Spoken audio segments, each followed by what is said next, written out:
জয়গুরু। পরম দয়াল শ্রী ঠাকুরের শ্রীচরণে জানাই ভূমিষ্ঠ প্রণাম। আপনাদের প্রতি প্রত্যেককে জানাই রানন্দিত জয়গুরু। আজ ইষ্ট প্রসঙ্গে আমরা আলোচনা করব। আমরা পরম দয়াল শ্রী ঠাকুরের সেবা করি, আর সেই সেবাটাকে যদি এমনিতেই সার্থক করে তুলতে চাই, তাহলে আমাদেরকে ভালো বাঁচতে হবে, ভালো হতেও হবে। দেখুন, আমাদের মনে অনেক প্রশ্ন, শান্তি পাবো কোথায়, লড়াই করব কিভাবে। আমরা যদি জীবনে লড়াই হেরে যাই, তাহলে আমরা এক জায়গায় থমকে দাঁড়িয়ে যাব। জীবন মানে থমকে দাঁড়ানো নয়, জীবনের অপর নাম হচ্ছে গতি। তাই এই জীবনটাকে চালাতে হবে, জীবনে চলতে হবে।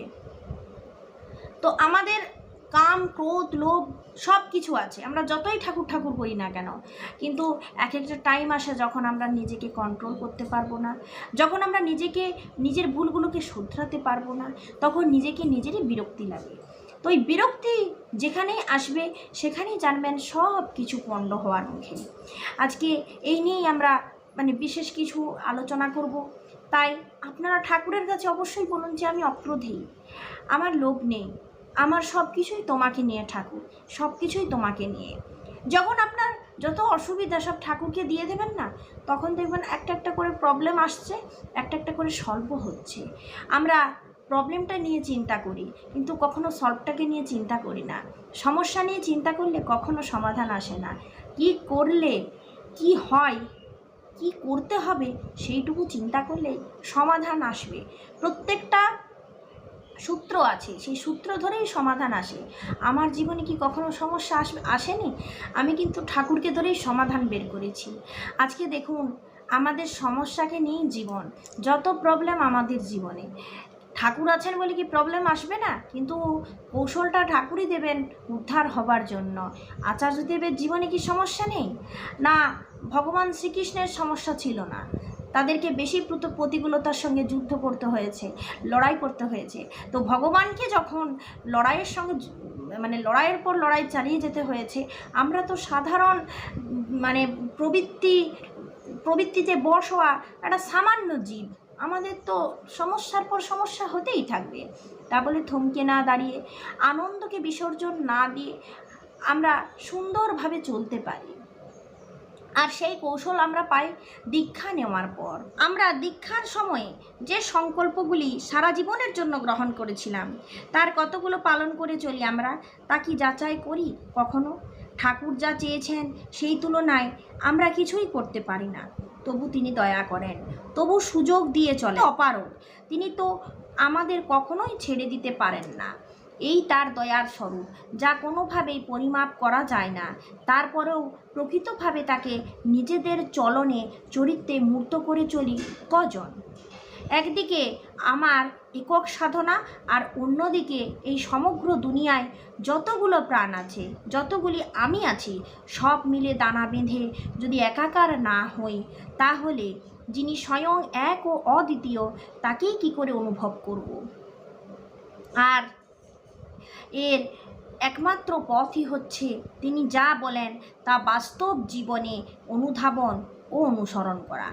দোষ ত্রুটি থাকবেই, কিন্তু সম্পূর্ণ শুদ্ধ অন্তঃকরণে যদি বলতে পারি, ঠাকুর আমি এসব কিছুই চাই না, আমি শুধু তোমাকেই চাই, আমি তো পারি না আমার প্রবৃত্তিগুলি নিরোধ করতে, তুমি আমাকে দয়া করো। এই আকুতি আর তদনুযায়ী চেষ্টা যদি আমার থাকে, তার দয়া পাওয়া যাবেই। তখন আমাদের যা কিছু দোষ, যা জীবনকে সীমিত করে তোলে, বর্ধনাকে স্তিমিত করে তোলে, সেগুলো আর বাধা হয়ে দাঁড়াতে পারবে না। এর বাইরে আমরা দুনিয়ায় যতই বকবকানি করি না কেন, লোকের মাথায় দণ্ড ঠেকিয়ে যতই বুজরুকি দেখায় না কেন, আমরা আমাদের নিজেদের পরিবারের মধ্যে ঠাকুরকে কতটা সঞ্চারিত করতে পেরেছি, আমার স্ত্রী, পুত্র, আত্মীয় স্বজনকে কতটা ইষ্টমুখী করে তুলতে পেরেছি, তা কিন্তু আমাদের ব্যক্তিত্বের আসল পরিচয়। কে নিয়েই আমাদের যত সমস্যা। ঠাকুরকে সবাই মানতে পারে না, ঠাকুরকে মানার অনেক জ্বালা। আমরা ঠাকুরকে যেদিন ভালোবাসতে পারবো, সেদিনই কথাটার মনে হবে না। সংসার নিয়েও তো অনেক জ্বালা, তবুও তো সংসারকে ভালোবাসি, সংসারে আছি। তো আমরা পরিবারের মধ্যে থেকেই ঠাকুরকে আগে রাখবো, ঠাকুরকে সামনে রাখবো। সব কিছুর মধ্যে ঠাকুরের কাছে একটা প্রার্থনা রাখুন যে, হে ঠাকুর, আমি তোমাকেই চাই। কেউ কেউ বলে তাদের নাম ধ্যান হয় না। কেন হয় না? কারণ মনের মধ্যে অজস্র অসমাপ্ত কাজের স্তূপ জমে আছে। অমীমাংসিত মনে কখনো ধ্যান সম্ভব হয় না। শ্রী শ্রী বড়দা একবার নামে বসেছেন, কিন্তু কিছুতেই নাম হচ্ছে না। কেন না? ঘরের একটা চেয়ারকে যথাস্থানে রাখা হয়নি, তাই। তিনি উঠে এগিয়ে চেয়ারটাকে সরিয়ে রাখলেন তার জায়গায়, আবার যথারীতি নাম হলো। সামান্য একটা চেয়ারের জন্য যদি তার ধ্যান না হয়, তাহলে ভাবুন সাধারণ মানুষের কত রকমের অসম্পূর্ণ কাজ করতে পারে, তার নাম ধ্যান হবে কি করে? তাহলে যার ধ্যান হয় না সে কি করতে পারে? যা যা কাজ সে করবে বলে করেনি, সেগুলো ভেবে ভেবে একটা তালিকা বানিয়ে যতগুলো সম্ভব হয় একে একে সমাধান করে ফেললেই হলো। ব্যাপারটা হচ্ছে, আমরা যদি মনে করি নাম ধ্যান ভালোভাবে করব, তাহলে আমাদের মনের মধ্যে যে মনে হচ্ছে যে কাজগুলো আমাদের এখনো পর্যন্ত কমপ্লিট হয়নি, ইনকমপ্লিট কাজকে আমরা কমপ্লিট করব, তারপর নাম ধ্যানে বসবো। নাম ধ্যান হওয়া মানে না হওয়ার একটা গুরুত্বপূর্ণ কারণ এটি। লোকে বলে শান্তি পাবো কী করে? মনের অশান্তির কারণগুলো যেগুলো, সেগুলোকে নিরসনের জন্য যা যা চেষ্টা করা যায় তা করলে শান্তি লাভ হবে। সুখে থাকবে কিভাবে? যেটা তোমার ক্ষমতার বাইরে সেটাকে ছেড়ে দাও, যেতে দাও, তাহলেই সুখে থাকবে। সুস্থ থাকতে চাও, তাহলে শরীরের চিকিৎসা করাও, আর মনটাকে শরীরের বাইরে পার করে দাও। চিন্তাগুলোকে অন্য কিছুতে ব্যস্ত করো, তাহলেই সুস্থ হয়ে উঠবে।